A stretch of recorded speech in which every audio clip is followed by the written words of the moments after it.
जोहार। अरे वाह, एक बहुत लंबे इंतजार के बाद लगता है झारखंड में उम्मीद की एक नई सुबह हो ही गई है। कितने ही उम्मीदवार थे जो सोच रहे थे भाई भर्तियां कब आएंगी, परीक्षाएं कब होंगी।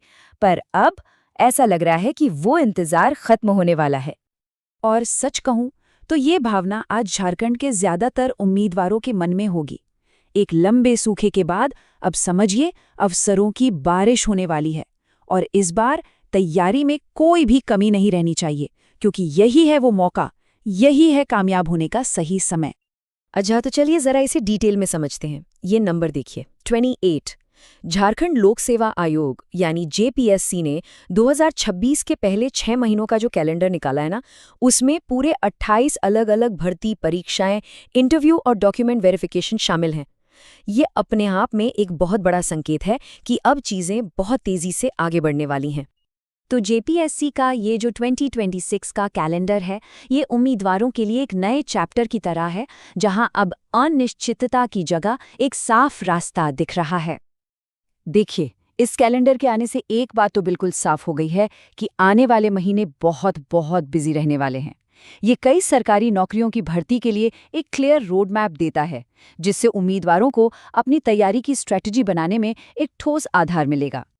चलिए अब जरा बड़ी तस्वीर देखते हैं कि अगले 6 महीनों में आखिर होने क्या वाला है। जैसा कि इस टाइमलाइन में साफ साफ दिख रहा है, हर महीना एक्शन से भरपूर है। जनवरी में इंटरव्यू से गाड़ी शुरू होगी, फिर मार्च का महीना प्रीलिम्स के लिए बहुत ही जरूरी होने वाला है, मई में मेंस होंगे और जून तो पूरा का पूरा इंटरव्यू के नाम रहेगा। मतलब ये समझिए कि एक्शन पूरे 6 महीने नॉन स्टॉप चलने वाला है। और हाँ, ये सिर्फ सिविल सर्विसेज की ही बात नहीं हो रही है। जेपीएससी का ये कैलेंडर तो प्रशासनिक, एकेडमिक, मेडिकल और टेक्निकल हर फील्ड में नौकरियों के दरवाजे खोल रहा है। डिप्टी कलेक्टर से लेकर असिस्टेंट प्रोफेसर और मेडिकल ऑफिसर तक, सच में हर किसी के लिए कुछ न कुछ है। लेकिन हाँ, इन सब में जो सबसे बड़ा आकर्षण है, जो मेन इवेंट है, वो है कंबाइंड सिविल सर्विसेज एग्जामिनेशन। तो चलिए अब अपना पूरा फोकस इसी पर डालते हैं, क्योंकि 2025 की भर्ती परीक्षा 2026 में होने जा रही है। 2025 Jharkhand combined civil services exam में टोटल 103 पद हैं।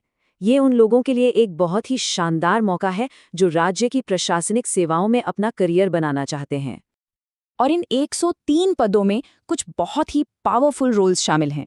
जैसा कि स्क्रीन पर दिख रहा है, सबसे ज्यादा 42 पद हैं पुलिस उपाधीक्षक यानी डीएसपी के लिए, और 28 पद हैं डिप्टी कलेक्टर के।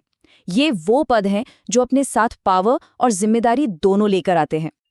तो इन पदों तक पहुंचने का रास्ता क्या है? देखिए, सिलेक्शन प्रोसेस 3 स्टेज का है। सबसे पहला पड़ाव 8 मार्च को प्रीलिम्स परीक्षा, इसके बाद मई में होगी मुख्य परीक्षा और फिर आखिर में जून में इंटरव्यू। हाँ, तारीखें अभी टेंटेटिव हैं, लेकिन तैयारी के लिए एक साफ टारगेट तो मिल ही गया है। अब जेपीएससी की नोटिफिकेशंस को कैसे पढ़ा जाए, कैसे समझा जाए, ये जानना भी तो जरूरी है। तो इससे समझने के लिए हम एक केस स्टडी लेते हैं, ड्रग इंस्पेक्टर भर्ती की। ड्रग इंस्पेक्टर भर्ती के लिए कुल 30 पद निकाले गए हैं। ये एक बहुत ही स्पेसिफिक और जबरदस्त मौका है, खासकर उन उम्मीदवारों के लिए जिनका बैकग्राउंड फार्मेसी या मेडिकल का है। अब जरा इस भर्ती में अंकों का बंटवारा देखिए, ये बहुत कुछ साफ कर देता है। रिटन एग्जाम है 1000 नंबर का, जबकि इंटरव्यू सिर्फ 100 नंबर का। इससे बिल्कुल साफ पता चलता है कि तैयारी का जो मेन फोकस है वो रिटन एग्जाम पर ही रखना होगा। इस रिटन एग्जाम में टोटल 5 पेपर हैं और हर पेपर 200 नंबर का है। इसमें फार्मास्यूटिक्स, माइक्रोबायोलॉजी, फार्माकोलॉजी जैसे कोर सब्जेक्ट्स शामिल हैं। ये सिलेबस एक तरह से पूरा खाका दे देता है कि उम्मीदवारों को किन किन टॉपिक्स पर सबसे ज्यादा ध्यान देना है। चलिए अब जरा ये भी देख लेते हैं कि जेपीएससी परीक्षाओं और खासकर सिविल सर्विसेज के लिए जरूरी एलिजिबिलिटी क्राइटेरिया क्या-क्या हैं। एज लिमिट एक बहुत ही जरूरी क्राइटेरिया है। मिनिमम एज है 21 साल, जबकि जनरल कैटेगरी के लिए अपर एज लिमिट 35 साल है। जैसा कि स्क्रीन पर दिख रहा है, रिजर्व्ड कैटेगरीज के उम्मीदवारों को नियमों के हिसाब से छूट दी गई है। बाकी जरूरी योग्यताओं की बात करें तो किसी भी मान्यता प्राप्त यूनिवर्सिटी से ग्रेजुएशन की डिग्री होनी चाहिए, उम्मीदवार को भारत का नागरिक होना चाहिए, और हाँ, डीएसपी जैसे कुछ खास पदों के लिए जो फिजिकल स्टैंडर्ड्स तय किए गए हैं, उन्हें भी पूरा करना जरूरी है। तो भाई, इतनी सारी जानकारी के बाद अगला लॉजिकल स्टेप तो अप्लाई करना ही है। तो चलिए देखते हैं कि ऑनलाइन प्रोसेस आखिर काम कैसे करता है। प्रोसेस काफी सीधा है। सबसे पहले jpsc.gov.in पर जाकर वन टाइम रजिस्ट्रेशन यानी OTR पूरा करना होगा।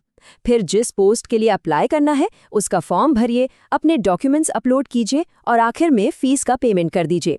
बस इस बात का ध्यान रखना है कि सारे डिटेल्स बिल्कुल सही सही भरे गए हों। तो जेपीएससी ने अपना काम कर दिया है, कैलेंडर आ गया है, रास्ते खुल गए हैं और मौके सामने हैं। अब सवाल सिर्फ एक है कि इस मौके को सफलता में बदलने के लिए उम्मीदवार कितने तैयार हैं।